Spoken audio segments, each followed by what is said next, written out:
ರಾಜ್ಯ ಕಾಂಗ್ರೆಸ್ ಸರ್ಕಾರ ಸೆಪ್ಟೆಂಬರ್ನಲ್ಲಿ ಮಹಾಕ್ರಾಂತಿ ಆಗಿಬಿಡುತ್ತೆ, ಮುಖ್ಯಮಂತ್ರಿಗಳು ಇಳಿದು ಬಿಡ್ತಾರೆ, ಹೊಸ ಮುಖ್ಯಮಂತ್ರಿ ಬರ್ತಾರೆ, ಅವರೇ ದಸರಾ ಉದ್ಘಾಟನೆ ಮಾಡ್ತಾರೆ. ಹೀಗೆ ಅನೇಕ ಮಾತುಗಳು ಕೇಳಿ ಬರ್ತಾ ಇತ್ತಲ್ಲ ವಿರೋಧ ಪಕ್ಷದವರ ವತಿಯಿಂದ. ಇದೆಲ್ಲದಕ್ಕೂ ಕೂಡ ಉತ್ತರ ಕೊಡುವಂತಹ ಪ್ರಯತ್ನವನ್ನು ಮುಖ್ಯಮಂತ್ರಿ ಸಿದ್ದರಾಮಯ್ಯನವರು ಇವತ್ತು ಮೈಸೂರಿನಲ್ಲಿ ಮಾಡಿದ್ದಾರೆ.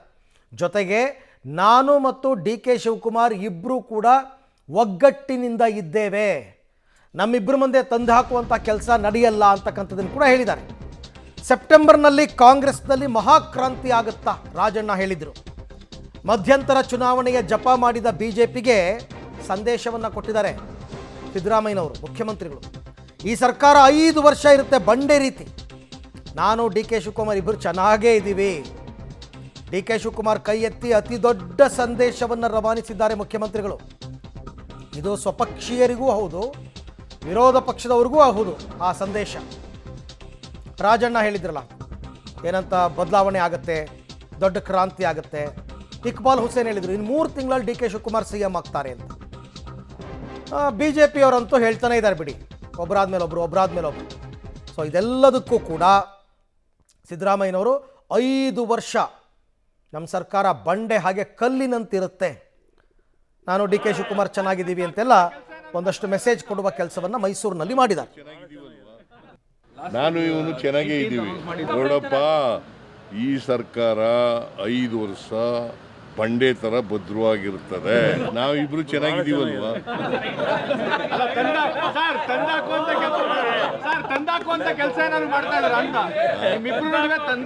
ನೋಡಪ್ಪ, ಯಾರು ಹೇಳಿದ್ರು ನಾವು ಕೇಳಲ್ಲ. ನಾನು ಇವನು ಚೆನ್ನಾಗೇ ಇದ್ದೀವಿ ನೋಡಪ್ಪ, ಈ ಸರ್ಕಾರ 5 ವರ್ಷ ಬಂಡೆ ತರ ಭದ್ರವಾಗಿರುತ್ತದೆ, ನಾವಿಬ್ರು ಚೆನ್ನಾಗಿದ್ದೀವಲ್ವಾ.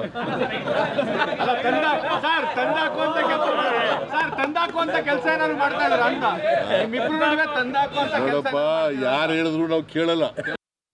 ನಾನು ಇವನು ಚೆನ್ನಾಗೇ ಇದ್ದೀವಿ ನೋಡಪ್ಪ, ಈ ಸರ್ಕಾರ 5 ವರ್ಷ ಬಂಡೆ ತರ ಭದ್ರವಾಗಿರುತ್ತದೆ, ನಾವಿಬ್ರು ಚೆನ್ನಾಗಿದ್ದೀವಲ್ವಾ.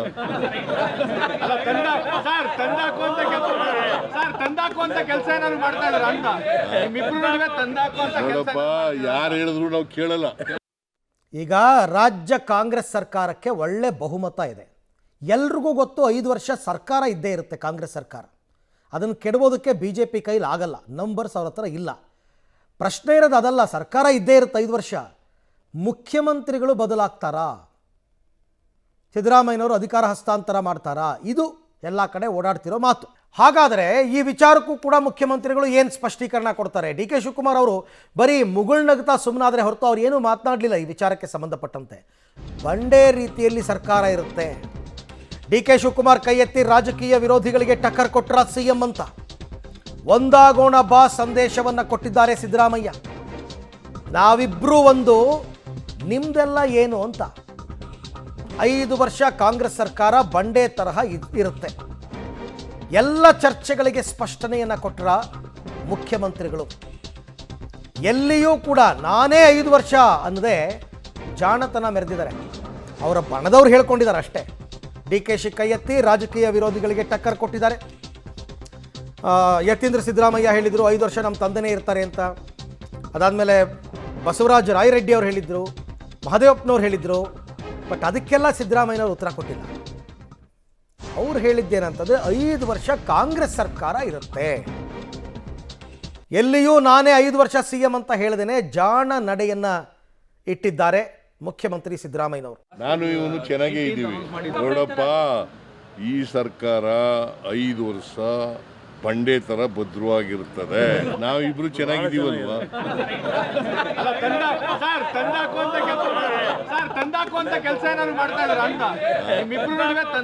ನೋಡಪ್ಪ, ಯಾರು ಹೇಳಿದ್ರು ನಾವು ಕೇಳಲ್ಲ. ನಾನು ಇವನು ಚೆನ್ನಾಗೇ ಇದ್ದೀವಿ ನೋಡಪ್ಪ, ಈ ಸರ್ಕಾರ 5 ವರ್ಷ ಬಂಡೆ ತರ ಭದ್ರವಾಗಿರುತ್ತದೆ, ನಾವಿಬ್ರು ಚೆನ್ನಾಗಿದ್ದೀವಲ್ವಾ.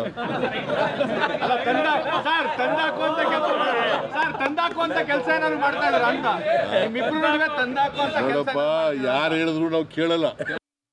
ನಾನು ಇವನು ಚೆನ್ನಾಗೇ ಇದ್ದೀವಿ ನೋಡಪ್ಪ, ಈ ಸರ್ಕಾರ 5 ವರ್ಷ ಬಂಡೆ ತರ ಭದ್ರವಾಗಿರ್ತದೆ.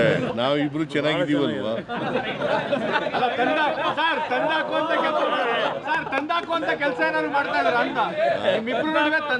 ನೋಡಪ್ಪ, ಯಾರು ಹೇಳಿದ್ರು ನಾವು ಕೇಳಲ್ಲ. ಈ ಬಗ್ಗೆ ಮತ್ತಷ್ಟು ಮಾಹಿತಿ ನನ್ನ ಕೊಲೀಗ್ ರವೀಶ್ ಅವರಿಂದ ಪಡ್ಕೊಳ್ಳೋಣ. ರವೀಶ್, ಪಕ್ಷದ ಒಳಗಿನವರಾಗಲಿ ಹೊರಗಿನವರಾಗಲಿ ಆಡಿದಂತಹ ಅನೇಕ ಪ್ರಶ್ನೆಗಳಿಗೆ ಉತ್ತರ ಕೊಟ್ಟಿದ್ದಾರೆ ಮುಖ್ಯಮಂತ್ರಿ ಸಿದ್ದರಾಮಯ್ಯನವರು. ಆದರೆ ಸರ್ಕಾರ ಇರುತ್ತೆ ಅಂತ ಹೇಳಿದರೆ ಹೊರತು ನಾನೇ 5 ವರ್ಷ ಮುಂದುವರಿತೀನಿ ಅಂತಕ್ಕಂಥದ್ದು ಅವ್ರ ಬಾಯಲ್ಲಿ ಬರಲಿಲ್ಲ. ಸೊ ಹಾಗಾದರೆ ಅಧಿಕಾರ ಹಸ್ತಾಂತರದ ಪ್ರಶ್ನೆ ಏನಿದೆ ಅದು ಹಾಗೆ ಮುಂದುವರಿಯುತ್ತಾ ಅಂತ? ಅರವಿಂದ್, ಖಂಡಿತವಾಗಿಯೂ ಕೂಡ ಏನಾದರೂ ಒಂದು ರೀತಿ ಮಜಾ ರಾಜಕಾರಣ ಮತ್ತು ರೋಚಕ ರಾಜಕಾರಣ ಏನಾದರೂ ಇದ್ದರೆ ಅದು ಕರ್ನಾಟಕದಲ್ಲಿ ಈಗಿನ ಸನ್ನಿವೇಶದಲ್ಲಿ ಅಂತ ಸ್ಪಷ್ಟವಾಗಿ ಹೇಳ್ಬೋದಾಗಿದೆ. ಒಂದು ಕಡೆ ಅವರ ಆಪ್ತರು, ಅವರ ಪುತ್ರ ಸಿದ್ದರಾಮಯ್ಯ ಅವರು 5 ವರ್ಷ ಇರ್ತಾರೆ ಅನ್ನೋ ಮಾತುಗಳನ್ನು ಅವ್ರು ಹೇಳ್ತಾ ಇದ್ದಾರೆ. ಇನ್ನೊಂದು ಕಡೆ CM ಸಿದ್ದರಾಮಯ್ಯ 5 ವರ್ಷ ಬಂಡೆ ಸರ್ಕಾರ ಇರುತ್ತೆ, ನಾನು DK ಶಿವಕುಮಾರ್ ಚೆನ್ನಾಗಿದ್ದೇವೆ ಅಂತ. ಯಾಕೆಂದರೆ ಇದು ಯಾರೂ ಊಹಿಸಲಾರದಂಥ ಬೆಳವಣಿಗೆ ಇವತ್ತು ಅಂತ ಹೇಳ್ಬೋದಾಗಿದೆ. ಯಾಕೆಂದರೆ ಸಿದ್ದರಾಮಯ್ಯ DK ಶಿವಕುಮಾರ್ ಅವ್ರನ್ನ ಪಕ್ಕದಲ್ಲಿ ನಿಲ್ಲಿಸ್ಕೊಂಡು, ಅದು ಕೂಡ ಮೈಸೂರಲ್ಲಿ ಅವರ ತವರು ಜಿಲ್ಲೆಯಲ್ಲೇ ಕೈ ಎತ್ತೋದ್ರ ಮೂಲಕ ನಾವು ಚೆನ್ನಾಗಿದ್ದೇವೆ, ಬೇರೆಯವ್ರು ಏನೇ ಮಾತಾಡಿದ್ರು ಕೂಡ ಏನೂ ಆಗೋದಿಲ್ಲ ಅನ್ನೋ ಸಂದೇಶವನ್ನು ರವಾನೆ ಮಾಡಿದ್ದಾರೆ. ಅಲ್ಲಿಗೆ ಒಂದು ಅರ್ಥ ಆಯಿತು, ಹೈಕಮಾಂಡ್ ನಮ್ಗೆ ಏನು ಹೇಳಿದೆಯೋ ಅದಕ್ಕೆ ನಾವಿಬ್ಬರು ಭದ್ರಾಗಿರ್ತೇವೆ, ಬೇರೆ ಯಾರು ಏನೇ ಹೇಳ್ಕೊಂಡ್ರು ಕೂಡ ನಾವು ಕೇರ್ ಮಾಡೋದಿಲ್ಲ ಅನ್ನೋದನ್ನು ಕೂಡ ಇಲ್ಲಿ ಒತ್ತಿ ಹೇಳ್ದಂತಿದೆ. ಜೊತೆಗೆ ಇಲ್ಲಿ ನಾನಿರ್ತೀನಿ ಅಥವಾ ಇರಲ್ಲ ಯಾವುದಕ್ಕೂ ಕೂಡ ಯಾವುದೇ ರೀತಿಯ ಬೆಳವಣಿಗೆಗಳ ಬಗ್ಗೆ ಸುಳಿವನ್ನು ಕೊಟ್ಟಿಲ್ಲ. ಆದರೆ ಆ ಮುಂದಿನ ರಾಜಕೀಯ ಬೆಳವಣಿಗೆಗಳ ಬಗ್ಗೆ ಒಂದು ರೀತಿಯಲ್ಲಿ ಅಚ್ಚರಿಯನ್ನು ಹಾಗೆ ಉಳಿಸಿದ್ದಾರೆ CM ಸಿದ್ದರಾಮಯ್ಯ ಅವರು. ಯಾಕೆಂದರೆ ನಾವು ಈ ಹಿಂದೆ ನೋಡ್ಬೋದು, ಸರ್ಕಾರ ಬರೋ ಮುಂಚೆನೇ ಇದೇ ರಾಹುಲ್ ಗಾಂಧಿಯವರು DK ಶಿವಕುಮಾರ್ ಮತ್ತು ಸಿದ್ದರಾಮಯ್ಯ ಅವ್ರನ್ನ ಕೈ ಹಿಡಿಸಿ ಓಡಿಸಿದ್ರು ಭಾರತ್ ಜೋಡೋದಲ್ಲಿ.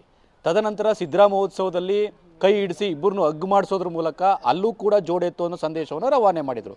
ಅದಾದ ಬಳಿಕ ಈಗ ಸ್ವಯಂ ಪ್ರೇರಿತರಾಗಿ ಸಿದ್ದರಾಮಯ್ಯ ಅವರೇ DK ಶಿವಕುಮಾರ್ ಅವ್ರನ್ನ ಕೈ ಎತ್ತೋದ್ರ ಮೂಲಕ ನಾವು ಚೆನ್ನಾಗಿದ್ದೇವೆ ಅನ್ನೋ ಸಂದೇಶ ಈಗ ಆಗ್ತಾ ಇರತಕ್ಕಂಥ ಬೆಳವಣಿಗೆಗಳಿಗೆ ಅಲ್ಪ ವಿರಾಮ ಹಾಕೋದು ಒಂದು ಕಡೆ, ಇನ್ನೊಂದು ಕಡೆ ನಾನು ಹೈಕಮಾಂಡ್ ಮಾತಿಗೆ ಭದ್ರಾಗಿರ್ತೇವೆ ಅನ್ನೋದು ಇನ್ನೊಂದು ಕಡೆ, ಜೊತೆಗೆ ಸದ್ಯಕ್ಕೆ ಬೀಸೋ ದೊಣ್ಣೆಯಿಂದ ಪಾರು ಮಾಡೋದು, ಜೊತೆಗೆ ಎಲ್ಲವನ್ನು ಕೂಡ ತಣ್ಣನೆ ಒಂದು ರೀತಿಯಲ್ಲಿ ಮಾಡುವಂಥ ಕೆಲಸ ಇನ್ನೊಂದು ಕಡೆ. ಹಾಗಾಗಿ ಈ ಎಲ್ಲ ಅಂಶಗಳನ್ನು ಇಟ್ಕೊಂಡು ಸಿದ್ದರಾಮಯ್ಯ ಅವರು ಒಂದು ರೀತಿಯಲ್ಲಿ ಜಾಣ ನಡೆಯ ಮೂಲಕ ಇವತ್ತಿನ ಬೆಳವಣಿಗೆಗೆ ಒಂದು ರೀತಿಯಲ್ಲಿ ಮುನ್ನುಡಿ ಬರೆದಿರ್ಬೋದು ಅನ್ನೋದ್ರ ಬಗ್ಗೆ ಚರ್ಚೆ ಆಗ್ತಾ ಇದೆ. ಹಾಗಾಗಿ ಮುಂದಿನ ದಿನಗಳಲ್ಲಿ ಈ ಕೈ ಎತ್ತೋ ಮೂಲಕ ಒಂದಾಗೋಣ ಬಾ ಸಂದೇಶ ಎಷ್ಟರ ಮಟ್ಟಿಗೆ ಗಟ್ಟಿಯಾಗಿರುತ್ತೆ ಅನ್ನೋದು ಕೂಡ ಆಯಾ ರಾಜಕೀಯ ಪರಿಸ್ಥಿತಿಗೆ ಅನುಗುಣವಾಗಿ ಇರುತ್ತೆ ಅನ್ನೋದು ಕೂಡ ಸ್ಪಷ್ಟ. ಅರವಿಂದ್, ಈಗ ವಿರೋಧ ಪಕ್ಷದವ್ರಿಗೇನೋ ಅವರು ಉತ್ತರವನ್ನು ಕೊಟ್ಟಿದ್ದಾರೆ, ಅಶೋಕ್ ಅವರು ಮಾತನಾಡಿದ್ದು ಇದೆಲ್ಲದಕ್ಕೂ ಓಕೆ. ಪಕ್ಷದ ಒಳಗಡೆನೂ ಕೂಡ ಕೆಲವರು ಮಾತನಾಡಿದ್ರಲ್ಲ. ಈಗ ಯತೀಂದ್ರ ಸಿದ್ದರಾಮಯ್ಯ 5 ವರ್ಷ ಇವರು ಇರ್ತಾರೆ ಅಂತ ಹೇಳಿದರು. ಆದರೆ ಇಕ್ಬಾಲ್ ಹುಸೇನ್ ಇನ್ನು 3 ತಿಂಗಳಲ್ಲಿ DK ಶಿವಕುಮಾರ್ CM ಆಗ್ತಾರೆ ಅಂತ ಹೇಳಿದರು. ಸೊ ಅವ್ರಿಗೂ ಮೆಸೇಜ್ ಹಾಗಾದರೆ ಇದು ಅಂತ? ಖಂಡಿತವಾಗಿ ಕೂಡ ಯಾವುದನ್ನು ಕೂಡ ಸ್ಪಷ್ಟವಾಗಿ ಹೇಳದೆ, ಅಂದರೆ 5 ವರ್ಷ CM, ಪೂರ್ಣಾವಧಿ CM, full term CM ಆ ಗೋಜಿಗೆ ಹೋಗಿಲ್ಲ. ಯಾಕೆಂದರೆ ಒಬ್ಬ ಸಿದ್ದರಾಮಯ್ಯ ಅನುಭವಿ ರಾಜಕಾರಣಿ, ಹಾಗಾಗಿ ಅವ್ರಿಗೆ ಚೆನ್ನಾಗಿ ಗೊತ್ತಿರುತ್ತೆ ಏನೆಲ್ಲ ಬೆಳವಣಿಗೆಗಳು ಆಗಬಹುದು ಮುಂದಿನ ದಿನಗಳಲ್ಲಿ ಮತ್ತು ಹೇಗೆ ಎಚ್ಚರಿಕೆಯಿಂದ ಇರಬೇಕು ಅಂತ.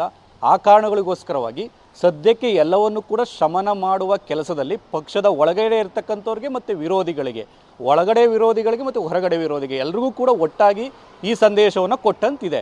ಅಂದರೆ ನಾವು ಚೆನ್ನಾಗಿದ್ದೇವೆ ಅಂತ ಹೇಳಿದ್ಮೇಲೆ ಮುಗೀತು. ಈಗ ಸದ್ಯಕ್ಕೆ ಎಲ್ಲರೂ ಕೂಡ ಸುಮ್ಮನಿರಿ ಅನ್ನೋದನ್ನು ಕೂಡ ಪರೋಕ್ಷವಾಗಿ ಒಂದು ರೀತಿಯಲ್ಲಿ ಸಂದೇಶ ಕೊಡುವ ತಂತ್ರ ಇದಾಗಿರ್ಬೋದು. Arvind, right, thank you Ravish, ತಮ್ಮೆಲ್ಲ ಮಾಹಿತಿಗೆ ಧನ್ಯವಾದ.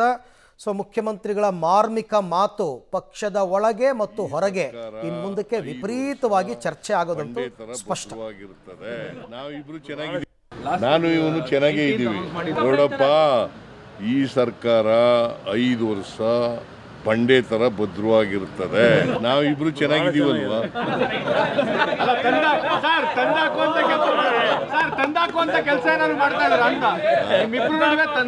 ನೋಡಪ್ಪ, ಯಾರು ಹೇಳಿದ್ರು ನಾವು ಕೇಳಲ್ಲ.